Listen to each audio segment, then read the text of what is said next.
Reservation bill pass होना चाहिए। विधानसभा में, लोकसभा में महिलाएं पहुंच सकें और इस देश के लिए होने वाले सभी निर्णयों में उनकी सहभागिता हो और देश की तरक्की में कंधे से कंधा मिलाकर के वो चल सकें। आज वो उनका हक उन्हें मिलना ही चाहिए और पूरे देश की महिलाओं को ये उम्मीद है कि आज पक्ष विपक्ष हर व्यक्ति उस ओर देखेगा जहां महिलाएं सोच रही हैं कि हमें ये अधिकार मिले और एक मुश्त सब इकट्ठे होकर के देश की लोकसभा में इस बिल को पारित करेंगे। लेकिन Rahul Gandhi ji leader of opposition है, कह चुके हैं कि ऑपोजिशन इस बिल का विरोध करेगा, वो इसे कभी पास नहीं होने देगा।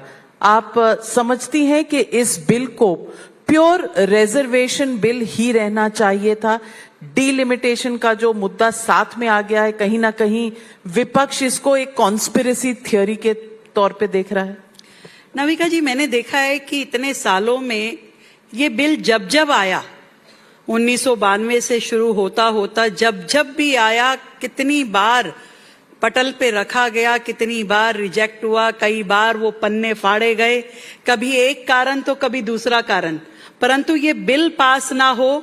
लोगों ने इसी तरह की अलग अलग पॉलिटिकल पार्टी ने इसी तरह का व्यू रचना रची और आज भी वही हो रहा है। आज कहीं डीलिमिटेशन की बात कह के, कहीं परिसीमन की बात कहते हुए, कहीं पर कोटे में कोटा की बात करते हुए, कोई ना कोई कारण देकर के मुझे लगता है कि क्यों इस बिल को अटकाने की और लटकाने की तैयारी की जा रही है, जबकि ये देश की महिलाओं का अधिकार है। आज आजादी के 78 साल बाद भी यदि हम अपने देश की महिलाओं को ये अधिकार नहीं दे सके तो ये हमें सोचना होगा कि हम कहाँ खड़े हैं।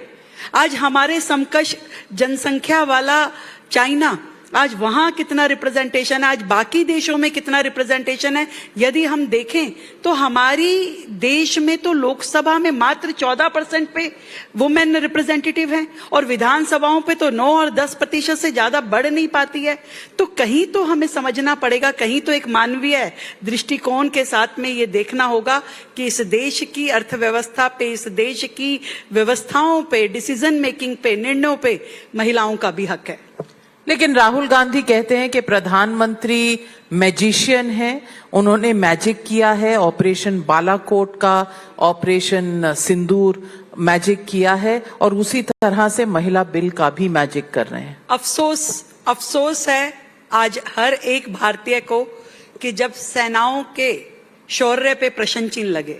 अफसोस है हर एक नागरिक को कि जहां हमारी सेनाएं देश की रक्षा के लिए ना दिन देखती हैं, ना रात देखती हैं, ना अपने प्राणों की चिंता करती हैं और सर्जिकल स्ट्राइक से लेकर के ऑपरेशन सिंदूर तक अपनी जान को जोखिम डाल करके देश की रक्षा करती हैं, देश का मान सम्मान और स्वाभिमान बढ़ाती हैं। और ऐसे में नेता विपक्ष इस तरह की घटिया टिप्पणी करें, मुझे लगता है कि शर्मसार है पूरा का पूरा भारत और भारतीयता।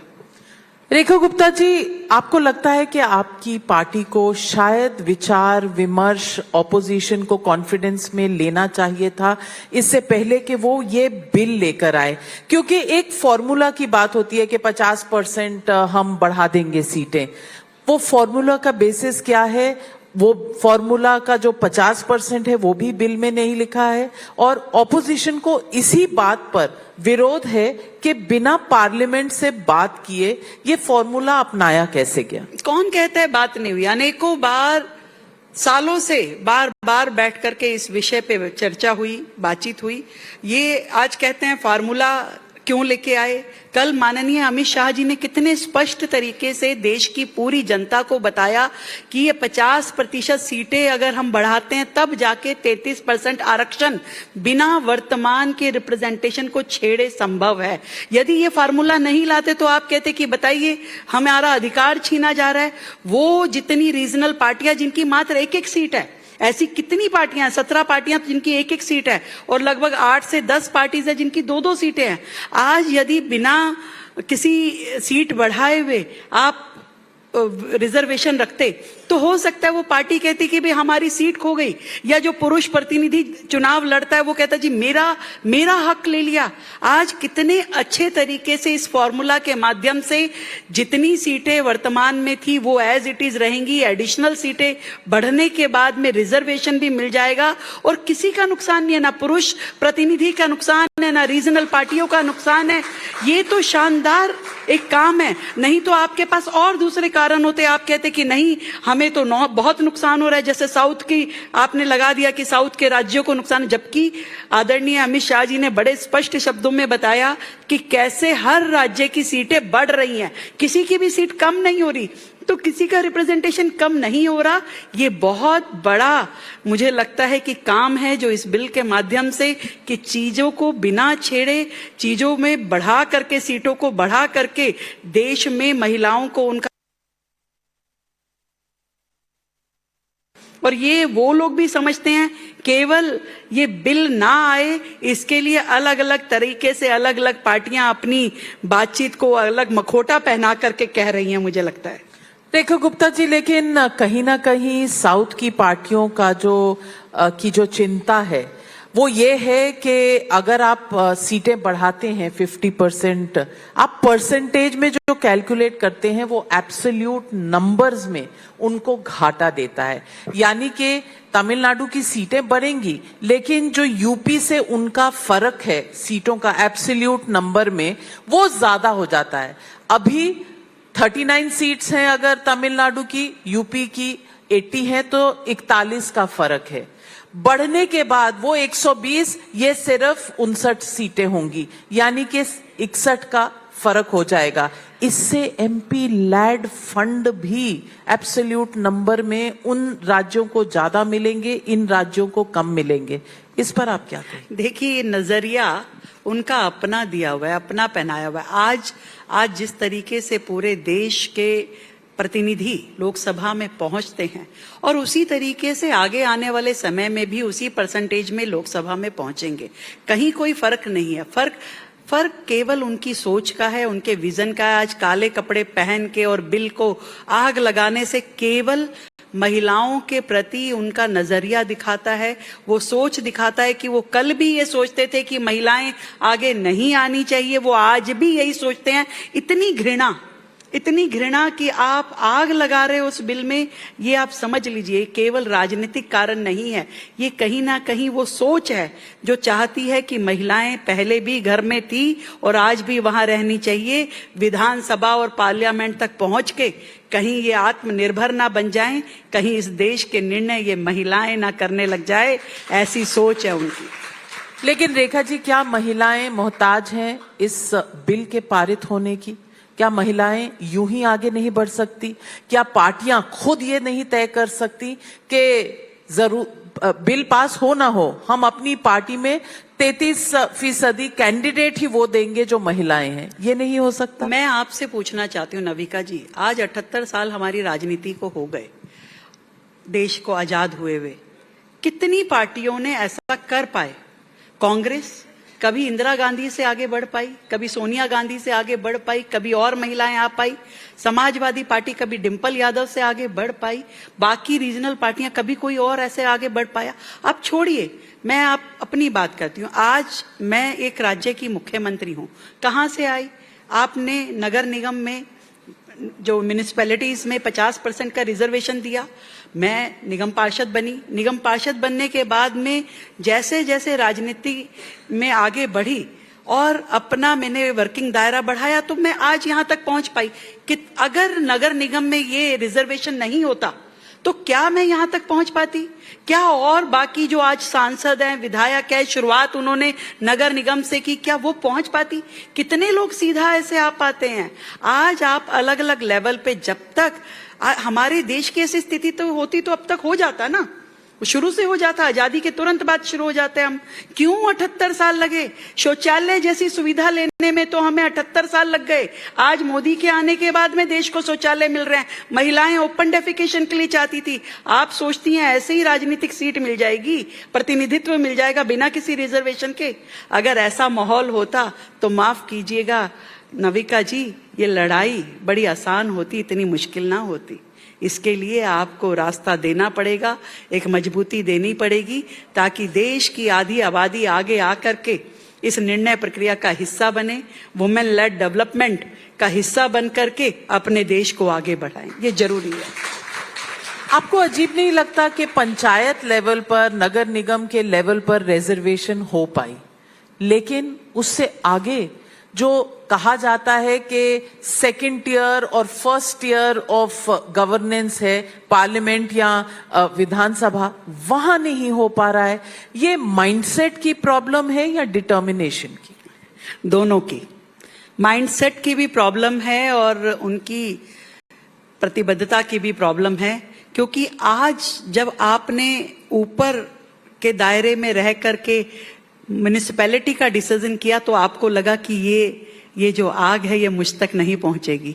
पर जब आपको लग रहा है कि विधानसभा में मेरे समानांतर आकर के कोई महिला खड़ी हो जाएगी या लोकसभा में खड़ी हो जाएगी, तो शायद ये बर्दाश्त नहीं हो रहा है कुछ लोगों से। और ये भी बात समझनी होगी कि वो आसान निर्णय था उनके लिए कि नगर निगम में दे दीजिए तो चुपचाप बैठ जाएंगे, हो जाएगा। पर जैसे ही ये एहसास हुआ कि इस पूरी लोकसभा में भी महिलाएं अपना भागीदारी चाहती है, उस दिन उन्हें खतरा महसूस होने लगा कि शायद मेरी कुर्सी ना हिल जाए तो इतने बड़े बड़े मठाधीश जो सालों से बैठे हुए हैं, उनको ये लगता है कि आज मेरे ऊपर आँच ना आए, इसलिए इस आग को वहीं बुझा दो। और इसलिए वो पर्चे में आग लगा रहे हैं कि आग उन तक ना पहुंचे। पर ये आग है, ये ज्वाला है, ये नारी शक्ति है, फूल नहीं चिंगारी है, ये भारत की नारी है, ये बढ़ के रहेगी। राहुल गांधी इतना डरते हैं नारी शक्ति से कि वो लोकसभा में अपने हक की चिंता करते हुए नारी को आगे नहीं आने दे रहे।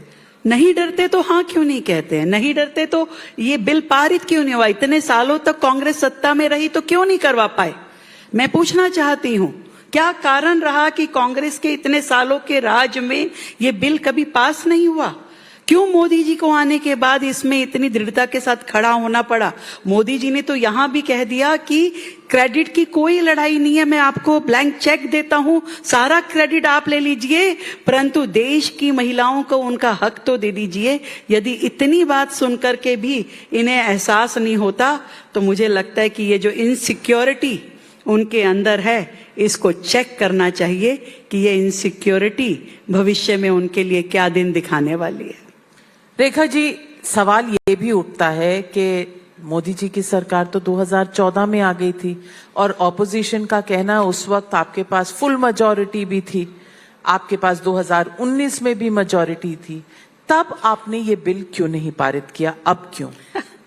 मैं फिर वही कह रही हूँ ना कि ऐसे बहुत सारे प्रश्न, जब तक ये काम चलता रहेगा, जब तक इस तरह की देश के पुनर्निर्माण की, राष्ट्र निर्माण की लड़ाई चलती रहेगी, ये प्रश्न खड़े होते रहेंगे। उस समय यदि बिल ले आते तुरंत तो कहते ले जी अभी सरकार बनी है, इनको बिल लाने की है, अभी तो डेवलपमेंट के काम बाकी हैं, अभी तो इन्होंने कहा था कि हम बहुत सारी 370 हटाएंगे, उसकी और इनका ध्यान नहीं है। 370 हटा दी तो उन्होंने कहा कि राम मंदिर कब बनाओगे, डेट नहीं बताओगे, तो मंदिर बन गया। ये 10 साल के छोटे से कार्यकाल में मोदी सरकार ने हजारों ऐसे निर्णय लिए हैं जो इस देश की प्रगति के लिए जरूरी थे, और उन निर्णयों में एक निर्णय ये भी है कि देश की आधी आबादी को उनका हक देना है। आज ट्रिपल तलाक जैसी कुरीतियां इस समाज में खत्म हुई है तो वो मोदी की देन है। राजीव गांधी जी ने तो वो शाहबानो जी का भी उस नियम को, जो कोर्ट के ऑर्डर थे कि आपको मेंटेनेंस देनी पड़ेगी, उसको भी उल्टा कर दिया था कि किसी महिला को, मुस्लिम महिला को मेंटेनेंस देने की जरूरत नहीं है। तो वो शाहबानो के केस को हम सब ने देखा, अपनी आंखों से देखा, तो हमने वो काला इतिहास भी कांग्रेस से जुड़ा हुआ महसूस किया है जो हमेशा महिलाओं के खिलाफ रहा है। एक सवाल फिर और भी उठता है, आपने 2023 में ये बिल पारित करवाया था तो आप 543 लोकसभा का जो स्ट्रेंथ है उसमें भी 33% दे सकते हैं। आपने जिद क्यों की कि 850 पर ही देना है? क्या कहीं ना कहीं भाजपा में भी ये कशिश है कि मर्दों का हक चला जाएगा और उसमें से काट कर महिलाओं को देना पड़ेगा? मैंने इस बात का जवाब पहले ही दिया। ये मतलब भाजपा या अन्य राजनीतिक दलों का नहीं है। आज देश की इतनी बड़ी आबादी है और मैंने जिक्र किया कि चाइना हमारे लगभग समकक्ष जनसंख्या वाला देश है। आज वहां पे 3,000 लगभग 3,000 मेंबर ऑफ पार्लियामेंट है और हम कितने हैं? 543। आज हमारे देश को जितनी बड़ी आबादी है, कब हुआ था ये 543 का निर्णय? आप सोचिए 1971 में। 1971 में जनसंख्या रही होगी 50-55 करोड़ और आज 140 करोड़ पे आप खड़े हैं। तो क्या इतने सालों में हमें ये आवश्यकता महसूस नहीं होती कि सीटें बढ़नी चाहिए? जिस तरीके से जनसंख्या बढ़ी है, क्या और अच्छी तरीके से आप अपनी कॉन्स्टिट्यूएंसी को लुक आफ्टर करें, उसके लिए इक्वल डिस्ट्रीब्यूशन नहीं होना चाहिए? क्या लोगों को प्रतिनिधित्व, ज्यादा लोगों को प्रतिनिधित्व मिले, ऐसा नहीं होना चाहिए? क्यों हम ये सोच रहे हैं? और शायद मैं आपको निश्चित रूप में कहती हूं, अगर 543 की बात करते तो ये वाइस से वर्षा दूसरी तरफ जाते कि देखिए ये तो इतनी बात कर रहे हैं, इनको बढ़ा लेना चाहिए था। अगर बढ़ाते तो हम आपके साथ होते, अब नहीं है। तो ये तो इनको करना ही था जो अब ये कर रहे हैं। बात न्याय की है, बात अधिकार की है, जो देश की महिलाओं को मिलना चाहिए और यहां वहां की बात करने से कोई लाभ नहीं है। महिलाएं साक्षात प्रश्न पूछ रही हैं, सामने से खड़ी होकर पूछ रही हैं कि बताइए आपका क्या निर्णय है, आप महिलाओं के साथ हैं या नहीं है? सामने की लड़ाई है ये। मैं पूछना चाहती हूँ कि बीजेपी की सरकारें लगभग पता नहीं 19, 20, 25 कितने राज्यों में हैं। आप वाहिद एक महिला मुख्यमंत्री हैं। 33% आपके अंदर से भी तो शुरू हो सकता। बिल्कुल हो सकता था और भारतीय जनता पार्टी ने अपने संगठन में 33% रिजर्वेशन दिया है, पर इन हाथों को और मजबूत करने की जरूरत है। तभी तो मोदी जी कह रहे हैं कि भाई ये रिजर्वेशन बिल लाइए। आज उनकी दृढ़ता है, आज उनका मन है, आज उनको लगता है कि ये होना ही चाहिए। और हमारी सरकार के समय आज पूरे पक्ष विपक्ष को एक साथ एक प्लेटफॉर्म पे लाने के लिए माननीय प्रधानमंत्री जी स्वयं करबद्ध निवेदन कर रहे हैं हर एक व्यक्ति से कि ये समय है, हमें देश की आधी आबादी को उनका हक देना है, ताकि आने वाला समय, जिस विजन की हम बात कर रहे हैं कि विजन 2047, हम उस आजादी के स्वर्णिम वर्ष में, स्वर्णिम इतिहास को गढ़ते हुए हम अपनी महिलाओं को वहां लेकर के जाएं जहां वो साझेदारी करे डिसीजन मेकिंग में, पॉलिसी फॉर्मेशन में। आपके लिए कितना मुश्किल था यहां तक पहुंचना? मैंने बताया, आसान नहीं होता किसी साधारण परिवार की महिला को आगे बढ़ करके आज नेतृत्व तक पहुंचना, पार्लियामेंट तक पहुंचना, विधानसभा तक पहुंचना, ये बहुत मुश्किल है। आज अगर निगम में रिजर्वेशन नहीं होता तो मैं और मेरे जैसी लाखों रिप्रेजेंटेटिव, आज लगभग 15 लाख रिप्रेजेंटेटिव्स हैं जो कि ग्राम पंचायत के लेवल पे, निगम के लेवल पे कहीं ना कहीं रिप्रेजेंटेशन दे रही हैं, और रिजर्वेशन नहीं होता तो वो वहां नहीं पहुंचती। आज उनमें से धीरे धीरे करके कुछ लोग विधानसभा पहुंच पाएंगी, कुछ नहीं पहुंच पाएंगी। हर जगह वर्चस्व की लड़ाई है। उस लड़ाई में एक बार मजबूती देना महिलाओं को जरूरी है। मैं विश्वास दिलाती हूं कि एक बार ये मजबूती इन बहनों को मिल जाएगी तो उसके बाद तो ये अपने आप बढ़ना शुरू कर देंगे। हर पार्टी सोचती है कैंडिडेट की विनेबिलिटी, इसीलिए शायद अपनी पार्टियों में आरक्षण नहीं देते। आपको लगता है कि विनेबिलिटी के लेवल पर महिलाओं के लिए मुश्किल है और रिजर्वेशन के बिना ये रिप्रेजेंटेशन पॉलिटिकल लेवल पर आ नहीं सकता? बहुत अच्छी बात कही आपने।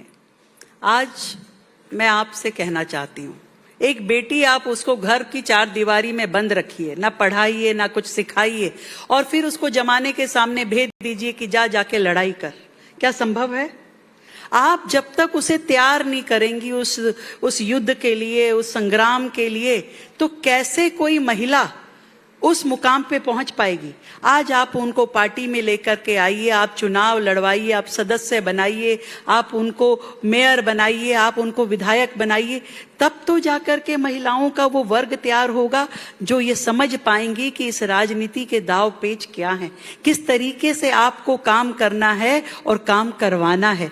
तो इन सब चीजों के लिए बहुत जरूरी है कि महिलाओं को रिप्रेजेंटेशन मिले पार्टी लेवल पे भी मिले, चुनाव लड़ने के लिए भी मिले, संस्थाओं में भी मिले, और हर तरीके से आप जब तक महिलाओं को मजबूत नहीं करेंगे ये देश यूं ही पिछड़ता रहेगा। आज डेवलपिंग कंट्री के नाते हम हैं और हमेशा ऐसे ही बने रहेंगे। अगर डेवलप्ड भारत बनना है तो इन महिलाओं को अपने साथ खड़े करना पड़ेगा, आधी आबादी को मजबूत करना ही पड़ेगा। आज अगर ये बिल पारित नहीं होता, जो लग रहा है, दिख रहा है कि ये नहीं होगा पारित, मैं पूछना चाहती हूँ क्या महिलाओं की लड़ाई एक बार फिर सूली चढ़ जाएगी?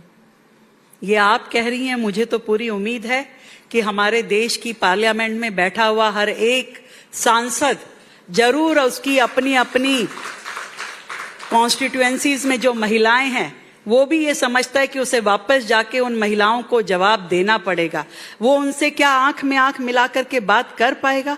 यदि आज वो यहाँ इस महिला बिल का विरोध करेगा, चाहे वो किसी भी पार्टी का हो, निश्चित रूप से उसे अपने जमीन पे जाके, उसे अपने क्षेत्र में जा करके उस हर महिला को जवाब देना पड़ेगा।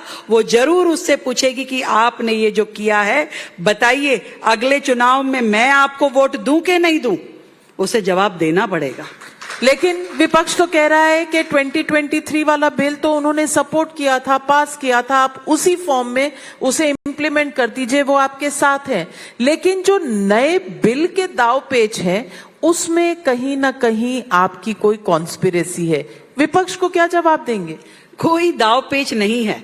उन्हें मालूम था कि वर्षों से ये बिल अटका हुआ है और जिस तरीके का इसको पहुंचाने का रास्ता है वो और समय लेने वाला है। और क्यों इतने 30 साल के बाद भी हमें इंतजार करना पड़े?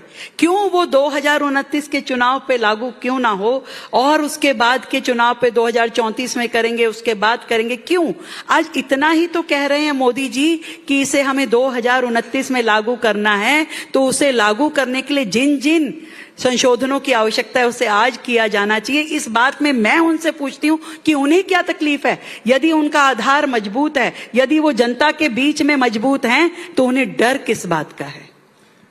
लेकिन मैथमेटिक्स पर ही तो चलता है बिल, और मैथमेटिक्स में आपको सिंपल मेजॉरिटी दोनों हाउसेस में और कंबाइंड में 2/3 मेजॉरिटी चाहिए थी। आपके पास तो है नहीं, बीजेपी के पास तो है नहीं, एनडीए के पास है नहीं।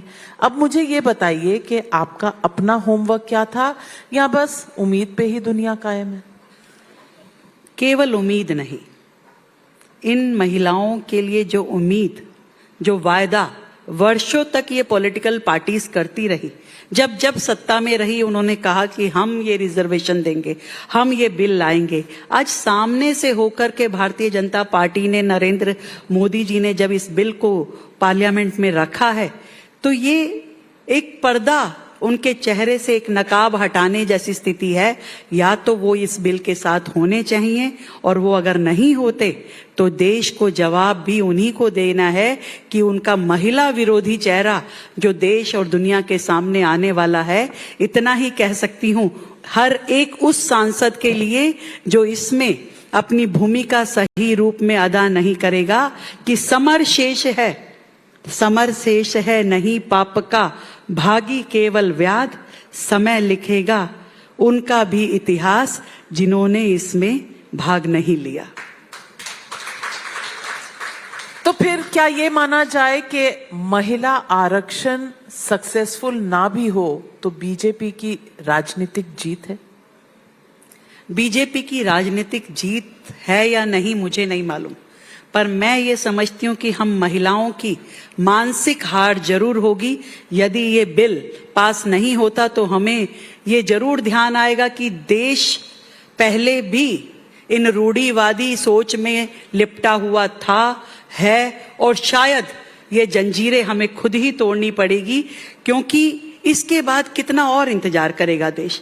आज आजादी के 78 साल बाद भी यदि देश की महिला को निगाह उठा करके पार्लियामेंट की ओर देखना पड़ रहा है कि मुझे मेरे अधिकार दो। आज वो युवतियां, आज वो महिलाएं जो यहाँ इस सदन का हिस्सा बनके निर्णय प्रक्रिया का हिस्सा बनती, उन्हें यदि मौका नहीं मिलता है तो हमें ये समझना पड़ेगा इस लड़ाई को किस तरीके से लड़ना है। यदि संसद भी हमारी मदद नहीं कर पाएगी तो कौन मदद करेगा, इस बात को तय करना बाकी है। रेखा गुप्ता जी, ये युद्ध शायद जारी रहेगा, लेकिन मैं सिर्फ इतना पूछना चाहती हूँ कि कम से कम दिल्ली से आप शुरुआत कर सकती हैं। चुनावों में 33% महिलाओं को टिकटें मिले, ये हो सकता है क्योंकि पिछले चुनाव में 8 महिलाओं को टिकटें मिली थी दिल्ली में बीजेपी से, और दूसरी दोनों पार्टियां आम आदमी पार्टी और कांग्रेस में 9 महिलाएं। बहुत कम है ये। मैं नविका जी ये कहती हूँ कि अभी उम्मीद बाकी है, अभी वोटिंग बाकी है, और सभी लोग अपनी अंतरात्मा की आवाज को सुनते हुए देश के हित में राष्ट्र निर्माण की और इस आधी आबादी को आगे लेकर के जाएंगे। मुझे पूरा विश्वास है मोदी जी पर, संसद पर और संसद के सभी प्रतिनिधियों पर कि वो महिला समाज के साथ अन्याय नहीं होने देंगे। यदि इसके बाद जो कुछ भी होता है उसके लिए मुझे लगता है बाद में सोचना चाहिए। उम्मीद पे दुनिया कायम है और इस और ही हमें आगे बढ़ना चाहिए। Thank you very much Rekha Gupta ji. उम्मीद करते रहेंगे with a hope and a prayer, but clearly the writing is on the wall, ladies and gentlemen. Bill तो पास नहीं होगा, उसके बाद क्या होगा, लड़ाई जारी रहेगी। Thank you very much Rekha Gupta ji हमारे साथ जुड़ने के लिए। और नारी शक्ति, हम तो चाह रहे थे कि अनलॉकिंग नारी शक्ति हम करें, शायद लॉक्ड रह जाएगी। Thank you so much. Thank you very much, Rekha Gupta ji. Huge round of applause, ladies and gentlemen, for Delhi's Chief Minister, the one and only Rekha Gupta ji.